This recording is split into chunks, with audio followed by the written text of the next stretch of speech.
मैं आपको कमिट कर रहा हूं 1 मिनट 2 मिनट जितना आप चाहेंगे आपको समय दे दूंगा, लेकिन पहले 30 सेकंड आप बोलिए जो मैं कह रहा हूं और मैं काउंट टाइमर ऑन कर रहा हूं ताकि देश की जनता देखे। और चलिए नहीं, मुझे स्क्रीन पर रखिएगा और ये 30 सेकंड का टाइमर मैं ऑन कर रहा हूं और ये 30 सेकंड आप मंदिर पर बोलेंगे, इंक्रोचमेंट पर बोलेंगे, खंडित अवस्था में मूर्तियां मिली, 209 हिंदू मारे गए, हिंदुओं पर संभल में अत्याचार हुआ, सिर्फ इस पर बोलेंगे सर और मुद्दे से भटकेंगे नहीं। ये टाइमर आपका ऑन होगा।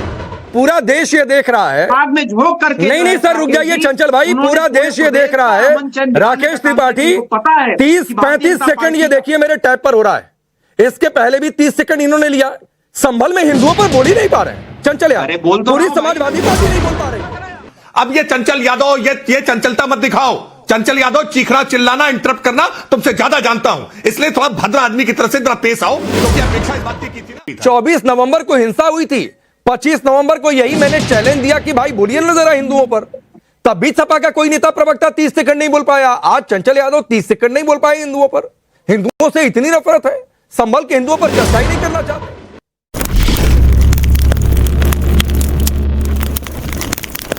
नमस्कार दोस्तों, स्वागत है आपका अपने चैनल पेन पॉइंट रिएक्शन में।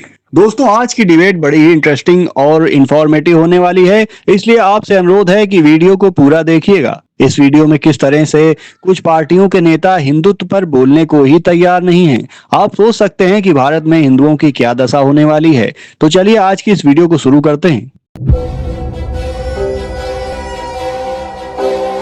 यादव, मैं आपको भी 30 सेकंड देता हूं। 1 महीने पहले भी आपकी पार्टी का कोई नेता कोई प्रवक्ता इस चैलेंज को पूरा नहीं कर पाया था, मैं आज आपको देखता हूं। और 30 सेकंड इस बात के लिए, हिंदुओं पर हुआ अत्याचार 1947 से अब तक 209 हिंदू मारे गए, उस पर बोलिए।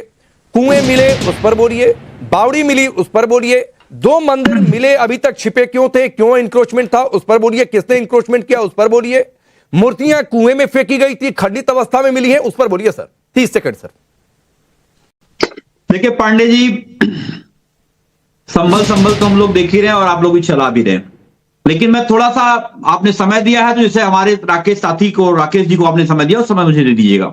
मैं इतनी बात कहना चाहता हूं, ये केवल आज कोई नई बात नहीं है। नहीं चंचल भाई सुनिए, मैं आपको समय दे दूंगा, पहले मेरे 30 सेकंड वाले चैलेंज को पूरा कर दीजिए और उसके बाद मैं आपको अलग से जितना समय कहेंगे मैं आपको दे दूंगा, लेकिन पहले 30 सेकंड आप बोलिए जो मैंने आपको सब्जेक्ट दिया। मैं वही बोल रहा हूं, सुनिए, आपको मैं बताना चाहता हूं कि आपको याद होगा जब 1989 में मंडल कमीशन की सिफारिश पूरे देश में लागू हो रही थी, तो भारतीय जनता पार्टी के लोगों ने पूरे देश में कमंडल यात्रा निकाल करके पूरे देश में सौहार्द और अमन चैन बिगाड़ने का काम किया।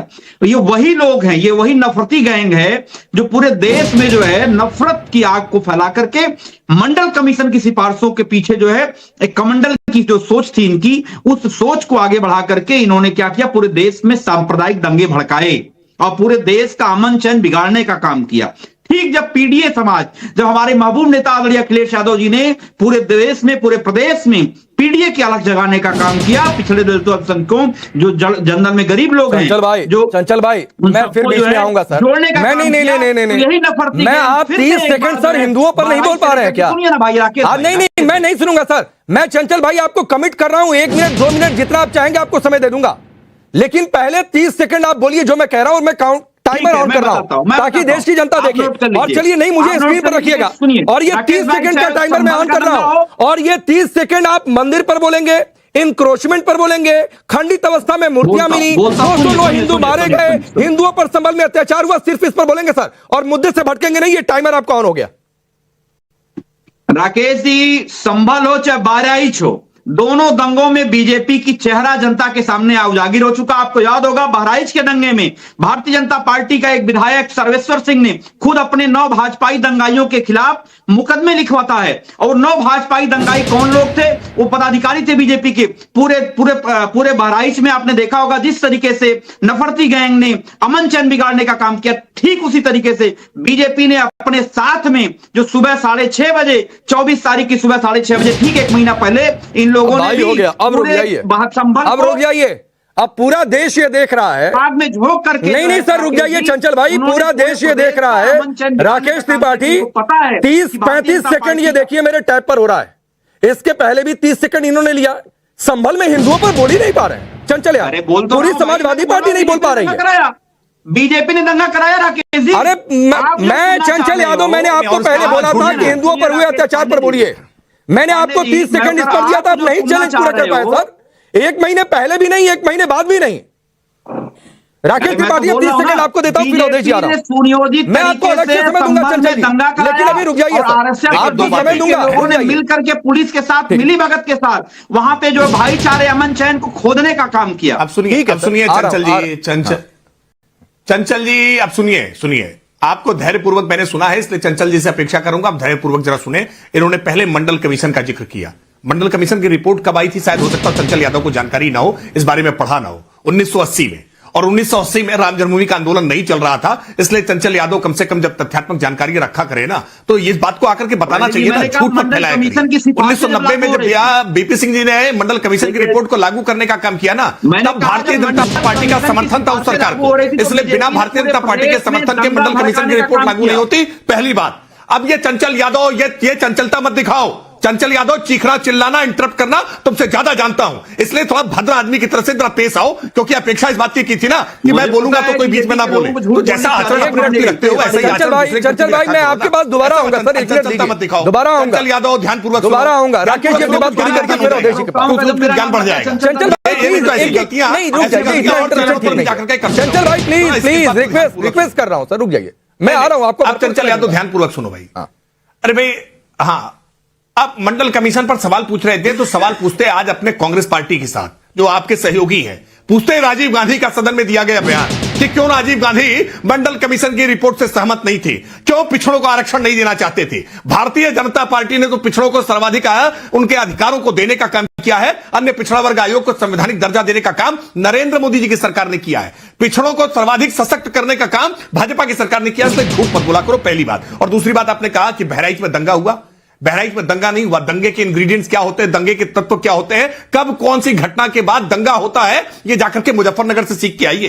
कैसे आग में जल रहा था शहर और कर्फ्यू इंपोज करना पड़ता है, जब बच्चों को दूध नहीं मिल पाता, बुजुर्गों के लिए दवाइयां नहीं मिल पाती हैं, जब पूरे शहर बंद हो जाते हैं, कर्फ्यू लग जाता है, तब दंगे की स्थिति होती है। बहराइच के एक कस्बे में छिटपुट हिंसा की घटना हुई थी, जिसको हमने बहराइच शहर तक नहीं आने दिया, बहराइच की किसी दूसरी तहसील तक नहीं जाने दिया। उत्तर प्रदेश की पुलिस ने प्रॉम्प्ट एक्शन लेने का काम किया, उसको आप दंगा बताने का काम कर रहे हैं। आपका दंगा, आपका दामन कितना दागदार है, याद करिए आप 2012 से लेकर 2017 तक की अखिलेश यादव जी की सरकार, महीनों से ज्यादा तक दंगा मुजफ्फरनगर में चला और आसपास के कई जनपदों तक वो सांप्रदायिक दंगा फैल गया। उत्तर प्रदेश का कोई जनपद ऐसा नहीं था जहां सांप्रदायिक दंगे ना हुए। ठीक है, लेकिन मैं फिर कह रहा हूं राकेश जी, मैं आपको रोक रहा हूं सर, मैं फिर कह रहा हूं, मैं बहराइच पर चर्चा ही नहीं कर रहा हूं कि योगी आदित्यनाथ जी की सरकार में एक दंगा हमने नहीं होने दिया। मैं बहराइच पर चर्चा ही नहीं करना चाह रहा हूं, लेकिन अवधेश जी ये बड़ी गजब स्थिति है। 24 नवंबर को हिंसा हुई थी, 25 नवंबर को यही मैंने चैलेंज दिया कि भाई बोलिए ना जरा हिंदुओं पर, तब भी सपा का कोई नेता प्रवक्ता 30 सेकंड नहीं बोल पाया। आज चंचल यादव 30 सेकंड नहीं बोल पाए हिंदुओं पर।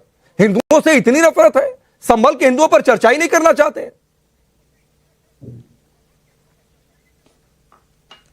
नहीं, ये मानते हैं कि पिछड़ा और दलित हिंदू नहीं है।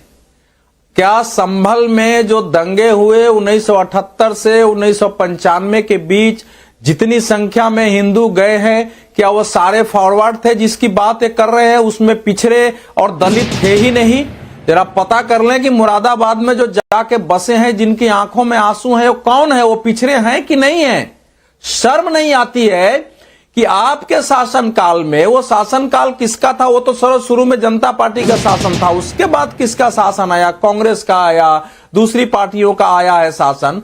उनके शासनकाल में अगर अंग्रेजों के जमाने में हुआ, अंग्रेजों के पहले सल्तनत काल, मुगल काल में हुआ है, इस्लामिक काल में अगर उस तीर्थ क्षेत्र का इस्लामीकरण हुआ, तो समझ में आता है इतनी घटनाएं आजादी के बाद की हो रही है कि वहां से हिंदू रोते हुए छोड़ के भाग रहे हैं हिंसा के डर से। मंदिर बंद हो रहे हैं, कुएं पर ऊपर से जो है प्लास्टर करके बंद करके उसका उपयोग किया जा रहा है, और कोई बोलने के लिए तैयार नहीं। अब तो इस देश के पूरे देश को तय करना पड़ेगा कि ऐसी पार्टियां, ऐसे बुद्धिजीवी, ऐसे नेताओं के साथ क्या विश्वास किया जाए।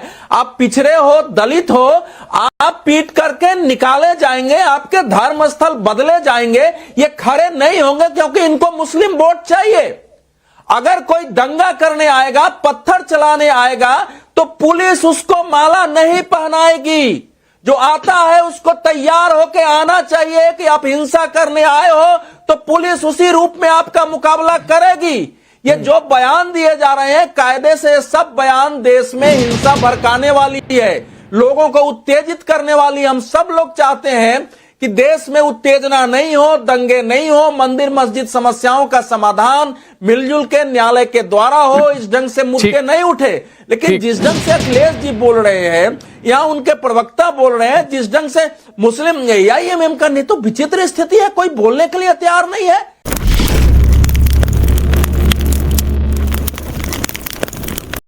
तो दोस्तों वीडियो आपने देखी, उम्मीद करते हैं वीडियो आपको पसंद आई होगी। इस विषय में आपकी जो भी राय है, जो भी कमेंट है, कमेंट बॉक्स में कमेंट करके जरूर बताइए। जो लोग चैनल पर पहली बार जुड़े हैं वो चैनल को सब्सक्राइब कर लें, जिससे कि ऐसे ही लेटेस्ट डिबेट वीडियो आपको लगातार मिलती रहे।